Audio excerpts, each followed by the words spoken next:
The flames licked the midnight sky like hungry wolves, snarling and snapping at the wooden bones of Sarah Callahan's home. The crackle of burning timber was deafening, a roar that drowned out the night's silence, while sparks leapt high into the air like 1,000 angry fireflies. Smoke stung her eyes until tears rolled down her soot-blackened cheeks. She coughed and pulled her shawl tighter around her shoulders, though the heat was enough to blister her skin. It wasn't the fire that chilled her, it was the sound of laughter, the hard boots scraping against the packed dirt road, and the low drawl of men who found satisfaction in her ruin. Sarah stood helpless, her son Samuel clutching her skirts. He was only 6, his face pale with terror, his small hand digging into her thigh. He pressed his face against her side to block out the sight, but his body still shook with every crack of timber collapsing in on itself. Behind them, women from the town had gathered with folded arms and cold eyes, their bonnets shadowing expressions that bore no pity. Men spat into the dirt, arms crossed over their suspenders, as though this fire were nothing more than entertainment. The house had been everything to her, her sanctuary, her memory, her fight for survival after her husband's death. Every board of timber had been nailed with her own hands or her late husband's, every corner filled with a story. There had been the rocking chair he had carved for her when Samuel was born, the little cradle that once held her infant son, the shelves lined with tattered books her husband used to read by lamplight. And now those things were screaming into ash. The smell of kerosene was unmistakable. This was no accident. Someone had soaked the foundation in fuel, struck a match, and walked away knowing that no one in this town would raise a hand to stop it. Sarah knew who had lit it, she didn't need to see. The whispers had already told her. The land she owned, land her husband had rightfully left her, had been promised to a wealthy rancher named Grayson. And when Sarah refused to sell, when she stood stubborn in the face of his sneering offers, the town decided she had no right to keep it.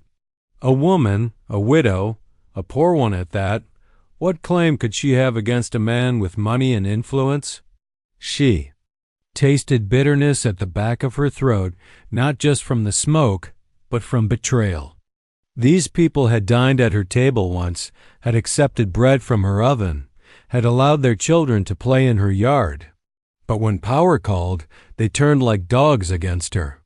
Now not a single soul moved to fetch water, to stop the destruction, to shield her child's eyes. "Should have sold, Sarah," one man muttered, his voice thick with tobacco juice. "Would have saved everyone some trouble." Her chest ached, not just with fear, but with rage. She wanted to scream, to throw herself into the flames and pull out the cradle, the books, her husband's memory. But Samuel's arms wrapped tighter around her leg, anchoring her. His breath came in little gasps, the smoke making him cough until his small body trembled. "Ma!" His weak voice cracked. "Where will we sleep now?" The question gutted her. She couldn't answer. She couldn't tell him that she had nothing but ash to cradle them. No roof, no food, no shelter. She sank to her knees and pulled him into her arms, his hair smelling of smoke, his cheeks streaked with soot. She whispered lies, soft promises that tomorrow would be better, that the fire would end and they would rebuild. Her words were fragile. Things meant more to soothe him than to convince herself. Behind her, the townsfolk began to drift away, satisfied that the deed was done. The fire would burn itself out soon enough, leaving nothing but blackened ruin. Their boots crunched in the dirt, fading into the night, until only silence remained silence, broken by the hiss of collapsing wood and Samuel's muffled sobs against her breast. Sarah lifted her head, one last time to look at her home. The roof caved in with a thunderous crack, sending up a plume of sparks into the black sky. It was the sound of finality, the death knell of the only safe place she had ever known. Her throat tightened, but no tears came now. She had cried them all already. What replaced them was something harder, heavier. Coiling in her chest like iron dot by dawn, she stood at the edge of the ruins, her clothes gray with ash, her hands blistered from trying to save what little she could. The ground was still warm beneath her boots. All around her, the world looked the same, the cottonwoods swaying in the breeze, the church bell tolling in the distance, the townsfolk going about their lives as if her destruction was just another chore completed. Sarah straightened her shoulders, clutching Samuel's hand. She didn't know where she would go or how she would keep him safe, but deep inside, something was waking. Something that the townsfolk hadn't counted on. The fire had taken her house. It had not taken her will. And though she didn't know it yet, someone had seen the flames rise into the night sky. Someone who would carry her justice when the law had failed. Sarah staggered down the dirt road, the smoke from her ruined home still clinging to her clothes and hair like a curse she couldn't shake. Her lungs burned, every breath carrying the sour taste of ash. The road out of town stretched long and empty beneath the weak light of dawn, and each step felt heavier than the last.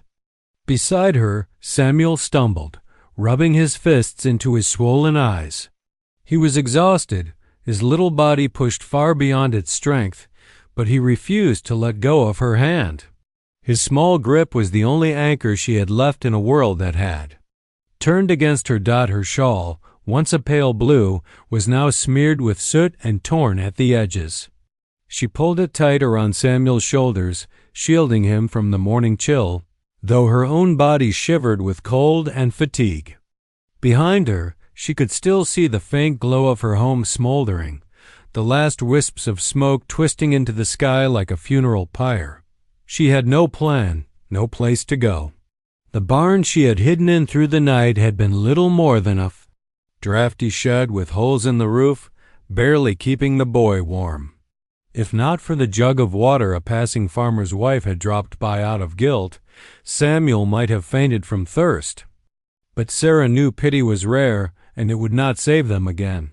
The dirt road wound past the edge of the cottonwoods, tall and silent, their leaves stirring in the cold breeze. It was then that Sarah felt that eyes on her. The fine hairs at the back of her neck prickled, and she turned sharply, tightening her grip on Samuel's hand. At first, she thought it was just the shadows playing tricks on her, shapes cast by the swaying branches. But no, it was a man. He stood half concealed among the trees, tall and still as carved stone. His skin caught the faint morning light with a bronze glow, muscles broad and defined, every line of his frame speaking of strength honed by labor and survival. His long black hair, untamed and striking, was bound loosely with strips of leather, some strands catching the wind and trailing across his shoulders. Around his neck hung strands of turquoise, bone, and claw, tokens of a heritage Sarah didn't understand but instinctively respected. Her breath caught in her chest. She pulled Samuel behind her, though the boy peeked out with wide, frightened eyes. The man didn't move, not a step, not a sound.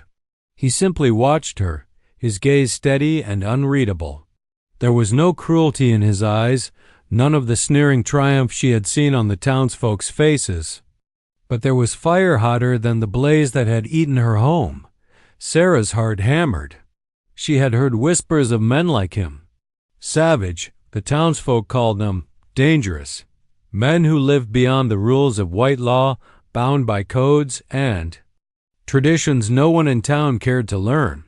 Children were told to stay away, to cross the street when they saw one. Sarah had never spoken to such a man before, but here, in the wilderness, in her ruin, he was the only soul who had looked at her, truly looked. She swallowed, her throat raw. "What do you want?" Her voice cracked, thin with exhaustion. Warrior didn't answer. His eyes flicked to the smoldering trail of smoke in the distance, then back to her, lingering on Samuel, whose little chest rose and fell with shallow breaths. Something in his expression changed, then just slightly. A hard line in his jaw softened, a shadow in his gaze deepened into something almost like sorrow. For a long moment, no words passed between them. The breeze shifted, carrying with it the faint smell of smoke and the rustle of dry leaves. Sarah's heart thudded louder, torn between fear and a strange, unspoken comfort. Finally, he stepped forward, into a shaft of morning light. The details of him sharpened, scars tracing lines across his arms, the raw strength in his posture, the solemn dignity in his silence. He didn't raise a weapon, didn't make a threatening gesture. He simply let her see him not as shadow, but as man. Samuel whispered into her skirts, his voice barely audible. "Ma, is he gonna hurt us?" Sarah drew in a breath, her throat tight. She wanted to say yes. She wanted to cling to the warning she had been told all her life. But standing there, facing this man with eyes that burned and yet did not condemn, she couldn't. I don't think so," she murmured, almost to herself. The warrior gave a single nod, as if to confirm her instinct. Then, without a word, he turned and melted back into the cottonwoods, vanishing with the silence of a deer slipping into the wild. Sarah stood frozen, her pulse racing. She didn't know who he was or why he had watched her, but something in her gut told her the fire hadn't only drawn her despair, it had drawn him, and he had seen everything. For the first time since the blaze began, Sarah felt the faint stirrings of something that wasn't fear. It was something dangerous, something the town had tried to strip from her heart. It was hope. By morning, the fire was nothing more than a skeleton of smoke and ruin. The wooden beams of Sarah Callahan's home jutted into the air like blackened ribs of some great beast, hollow and lifeless. Ash clung to the earth in drifts, coating the ground like gray snow. Every step she took stirred up faint clouds that stung her throat and eyes. The smell was worse than death-charred timber, burned cloth, and something deeper, the acrid stench of loss that lingered long after flames had died. Sarah stood at the edge of what used to be her front porch. Her boots sank into the softened earth where water from a neighbor's half-hearted bucket toss had mixed with soot. Samuel clung to her skirt, his small hands black with ash from where he'd already been digging in the rubble, trying to find the cradle he had once slept in. His little face was streaked with gray dust, his eyes red and swollen from crying. She bent down and sifted through the ruins with blistered fingers, ignoring the pain. She found fragments, half a plate, shattered glass from the lamp, the charred handle of a pan. Worthless things, yet her heart still lurched at each one. When her hand closed around a scorched scrap of cloth, she froze.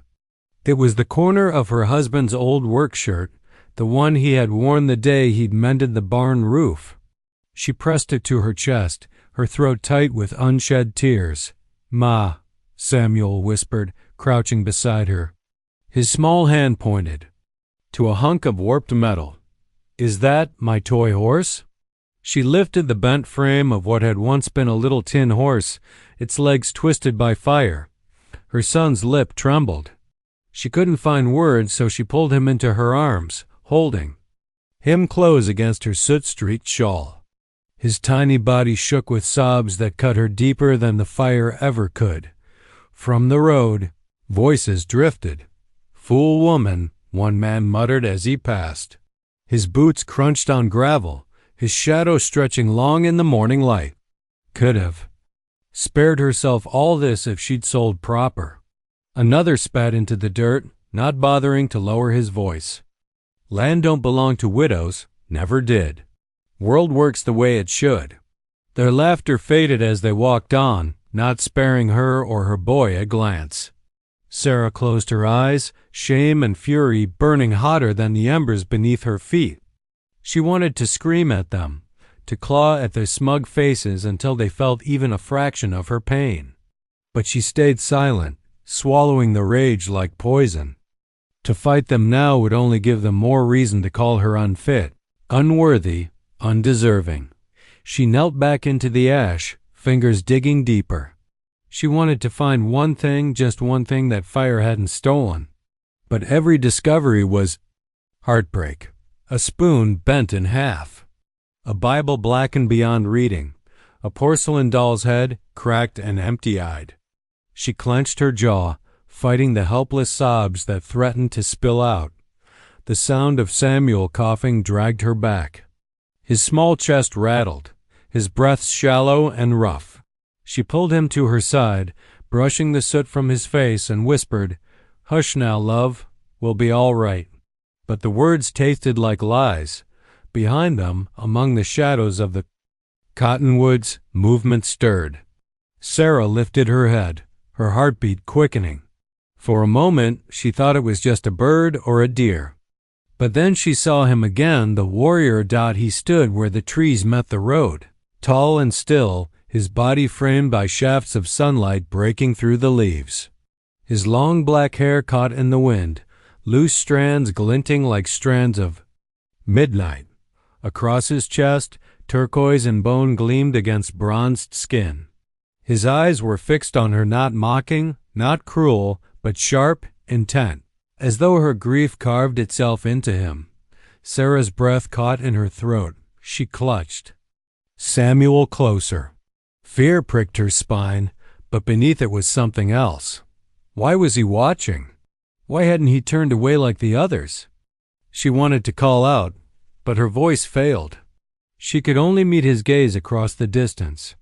And for the briefest moment, she swore she saw it, the faintest flicker of understanding in his eyes, like a storm gathering before the break. Then, as silently as he had come, he shifted back into the trees, vanishing into shadow. Sarah exhaled a trembling breath she hadn't realized she was holding. Samuel tugged on her shawl. "Who was that, Ma?" She smoothed his hair, trying to steady her voice. "No one," she lied. But her heart knew better. The townsfolk had seen nothing but a poor widow's failure. But he had seen her pain, and that made him dangerous in a way she couldn't yet name. That night, Sarah couldn't sleep. She and Samuel had found a slanted barn on the far edge of town, abandoned except for a few broken tools and a pile of hay that smelled faintly of mold. The wind howled through gaps in the boards, carrying the distant cries of coyotes. Each creak of the wooden beams made her heart race, as though the mob might return at any moment. Torches in hand, she wrapped Samuel in her shawl, though it was thin and frayed, and held him against her chest. His breathing was shallow but steady. The little body finally surrendered to exhaustion. Sarah kissed his smoky hair, her own stomach gnawing with hunger. She hadn't eaten since before the fire, and Samuel had only chewed a crust of bread. Farmer's wife had thrown their way in guilt. Her thoughts were heavy, circling like vultures. What would she do tomorrow? Where would she go? The town had made its judgment clear. To them, she was nothing. Less than nothing, a problem that needed to be erased. Grayson owned their loyalty, and she could not fight a man with money, law, and fire on his side. Her eyelids grew heavy, though her body fought against rest. That was when she heard it, boots crunching in the dirt outside. She bolted upright, clutching Samuel tighter. Her heart slammed in her chest as shadows moved against the barn wall. Someone was out there, maybe more than one. She scrambled too. Her feet, her back pressed to the rough boards, eyes searching the darkness for anything she could use as a weapon. A broken hoe leaned in the corner, its handle cracked, but it was all she had. She snatched it up, her hands trembling. The barn door creaked open.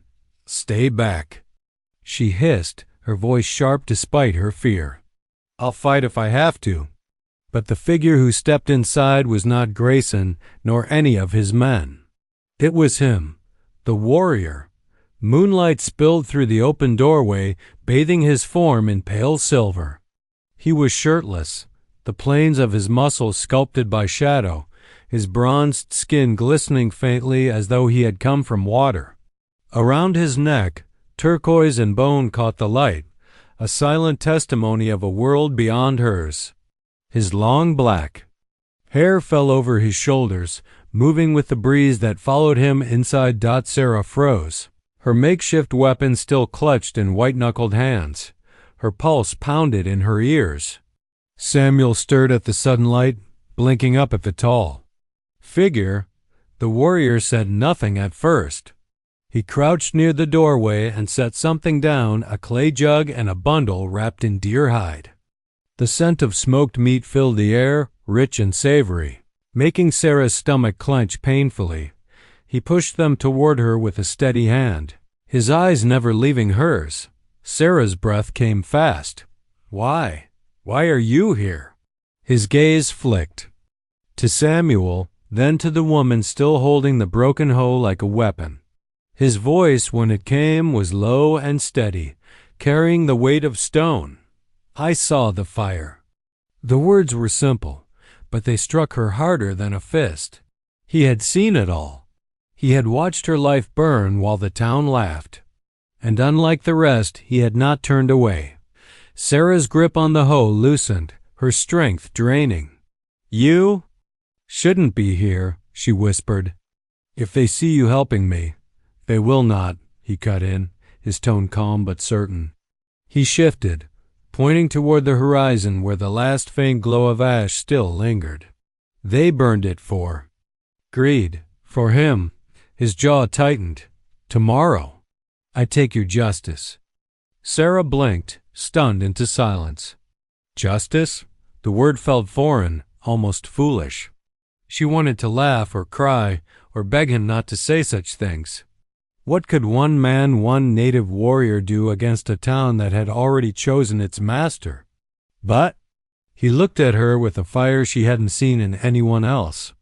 Not pity, not cruelty. Something else. Something that stirred the cold ashes inside her chest. Samuel tugged at her skirt, his small voice breaking the heavy silence. Ma, can we eat it? He pointed to the venison. Sarah's throat tightened. Slowly, she lowered the hoe, her hands shaking as she unwrapped a bundle. The rich scent made Samuel's eyes widen, his hunger stronger than his fear. She tore off a piece, pressing it into his hands, watching as he devoured it like a starving wolf. The warrior stood, his towering form framed in the moonlight. His shadow stretched across the hay, long and strong. He gave Sarah one last look, his eyes promising what his words already had. Tomorrow, he said again, then turned and slipped back into the night, leaving only silence behind. Sarah stared. At the doorway long after he was gone, her son chewing beside her. Her heart was still pounding, but for the first time in days it wasn't only from fear. Something had shifted. The fire had taken everything, but maybe, just maybe it had also summoned something she had never expected. The town of Dry Creek was a place where dust settled on everything, on wagons, saloon windows, even on people's souls. By noon, the streets baked under the pitiless sun, and whispers spread faster than the wind. Folks leaned out of doorways, squinting as the figure approached from the cottonwoods. He walked without hesitation, his moccasins stirring the dirt road, each step deliberate. He carried no rifle, no pistol. His weapons were his body, his eyes, and the silence that followed him like a storm waiting to break. The townspeople noticed first the bronzed skin, then the bare chest marked with scars, each line telling of battles fought and survived. His long black hair spilled loose over his shoulders, catching the sunlight like a river of ink. Turquoise and bone glinted at his throat, tribal jewelry that made men glance away uneasily. Whispers rose.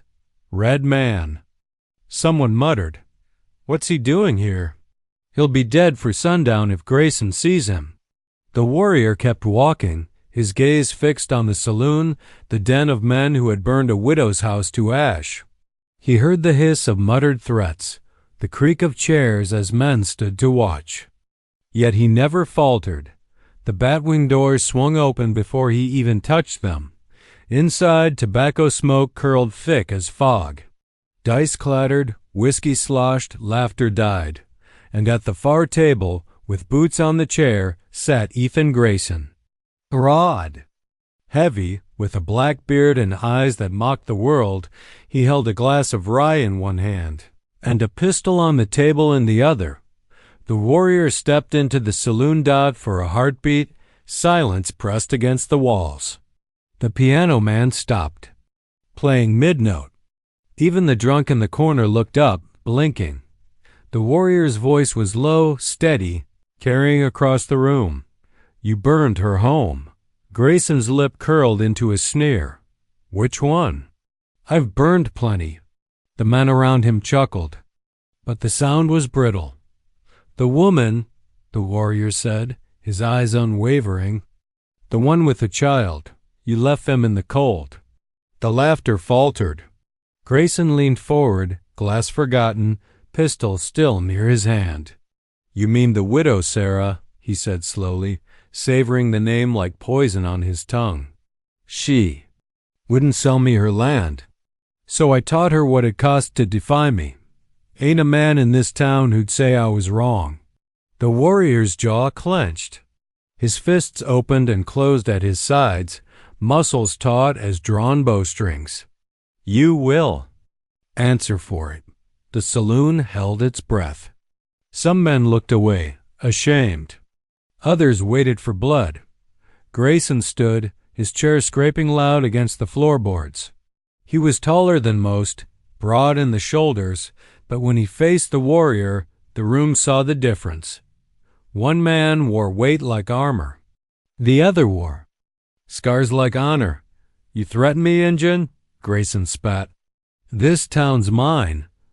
The land's mine. And if I want that widow's dirt, it's mine too. You," he jabbed a finger toward the warrior's chest, "ain't nothing but a shadow passing through." The warrior didn't move, didn't blink. His voice cut through the air like a blade. "A shadow can still strike." Gasps rippled across the saloon. A man at the bar dropped his glass, the shatter echoing like a gunshot. Grayson's face turned red with rage.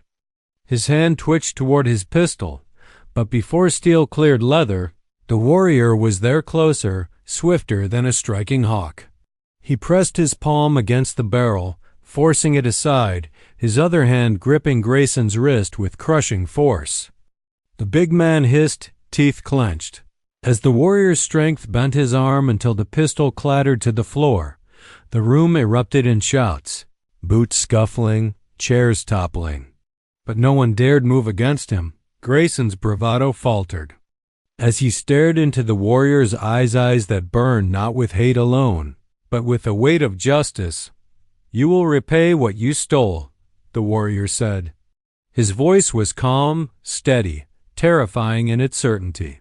"Or the earth will take its due in blood." And for the first time in Dry Creek, men saw Ethan Grayson not as untouchable, but as cornered prey. The silence in the saloon was suffocating, as though even the air itself refused to breathe. Every man's hand hovered inches above holsters, knuckles white, eyes darting between the native warrior and the outlaw pinned beneath his grip. Piano's last note still hung in the smoky room, trembling in the rafters like a ghost. Grayson, massive, red-faced, veins straining in his thick neck, snarled and tried to wrench his wrist free. The warrior's grip, though, was iron. His bronzed arm held steady, muscles like carved stone, his long black hair falling forward in the lantern light. For the first time in his life, Grayson realized he wasn't the strongest man in the room. "You'll let go of me," Grayson spat, flecks of tobacco spraying from his mouth, "or you'll leave this saloon in a pine box." The warrior's dark eyes didn't waver. His voice came low, steady, each word sharp as a blade. "You burned her house. You frightened her child. And you think there will be no reckoning." A murmur rippled through the gathered men, some shifting uncomfortably in their seats, others glancing at one another as if realizing for the first time what had been done. Grayson barked a laugh, though it sounded more desperate than proud. "So what if we did? She had no claim here. She had no right. The warrior leaned closer, his voice dropping to a growl, the turquoise beads on his necklace catching the firelight. Her right was to live without fear. Her right was to raise her child under a roof not turned to ash by cowards. The word cowards landed heavy. A few men at the bar looked away, ashamed, remembering how they had cheered when Sarah's house went up in flames. Grayson finally managed to jerk his hand free and stumbled back, clutching his wrist. His other hand went for his pistol, but the warrior was faster. In one swift motion, he slammed his palm against Grayson's chest, shoving him back against the wall so hard that bottles rattled on the shelves. The outlaw's revolver clattered to the floor. No one moved to pick it up. For a long moment, the saloon froze. Only the creak of the swinging doors and the whistle of wind outside broke the silence. Then came a sound unexpected, quiet at first. It was the shuffle of boots. Old Tom, the blacksmith with soot-stained hands, stepped forward. His eyes were fixed on Grayson, not the warrior. "I've seen enough," Tom said, his voice gravelly but steady. "We let you run this town with fear long enough. Burning a widow out of her home? That ain't justice. That ain't law. That's just plain evil." Another man, one of the ranch hands, nodded. "He's right. We stood by when we shouldn't have. Maybe it's time that changed." A current swept through the saloon. Shoulders squared. Eyes turned not toward the warrior as an outsider, but toward Grayson as the source of their shame. Grayson saw it too, and his face twisted with fury. "You all gonna turn on me?" he bellowed. "After everything I've done for this town?" "You did it for yourself," a voice shot back from the crowd. "Not for us." The warrior didn't raise his voice. He simply stood tall, silent, his presence like a mountain no storm could move. He didn't need to speak. His very stance told them where justice lay. Grayson's eyes darted about the room, searching for a loyal ally. None came. The pistol on the floor remained untouched. For the first time in years, the power in the saloon shifted. The people who once cowered under Grayson's shadow now began to see him for what he was, a tyrant without loyalty, a bully. Stripped of strength, the warrior finally spoke, his voice calm yet commanding. "Tomorrow at dawn, she will have a roof again. And those who took it from her will build it with their own hands or answer for their silence." The words struck deep. Heads bowed not in shame alone, but in agreement. Men who had once looked away now looked at one another with resolve. Grayson, still pressed against the wall, growled like a cornered animal. But the saloon had already decided. His reign of intimidation had cracked out, and standing in the midst of it all, shirtless, scarred, his long black hair catching the lantern glow, the warrior was no longer just an outsider. He was justice itself, summoned by fire and loss, and now backed by a town ready to remember its conscience. Outside, the wind howled through the empty streets, carrying with it the promise of a reckoning that could not be delayed. Dawn would bring more than sunlight. It would bring change. The crowd held its breath. The dusty air of the street seemed heavier than the desert sun itself. Every eye was fixed on the man in the dirt, Grayson, the outlaw who had ruled the town with fear and violence. His lip bled, his knuckles scraped raw, and his hat lay crushed under a boot. Before him, tall and unyielding, stood the warrior, shirtless and bronzed, his chest rising and falling with steady power. The turquoise and bone hanging from his neck caught the light, symbols not just of his people, but of something greater, of defiance, of justice. "Do it," Grayson spat, his voice dripping with arrogance though his eyes betrayed the flicker of fear. "Kill me, savage. That's what they all want." He jerked his chin toward the townsfolk as if they were his allies still. Prove them right. But the warrior did not move. His tomahawk rested at his side, not raised. His dark eyes scanned. The crowd then settled on the widow, Martha, who stood at the edge of the people. Her face was smeared with ash from the fire that had taken her home, her hands trembling around her shawl. She shook her head slowly, a silent plea for something greater than blood. The warrior straightened, his voice carrying across the silent street like a drumbeat. Killing him makes me no different than him. Justice is not his death, it is his end. He pointed the tomahawk to the ground where Grayson knelt. You will live with your shame. You will face what you've done. Ah! Murmur rippled through the crowd. For years, they had whispered their hatred of Grayson in private, never daring to rise against him. But now they saw him brought low, powerless under the hand of the warrior.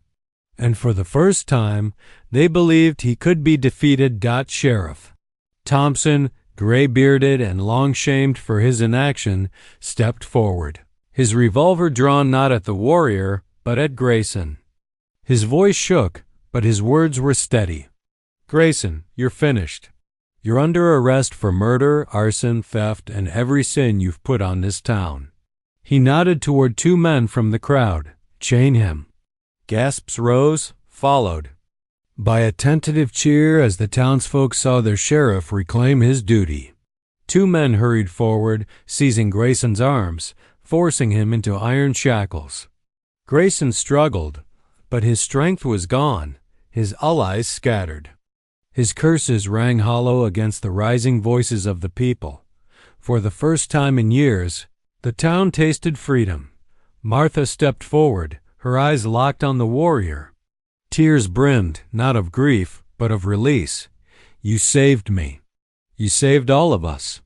Her voice cracked, but she held her head high.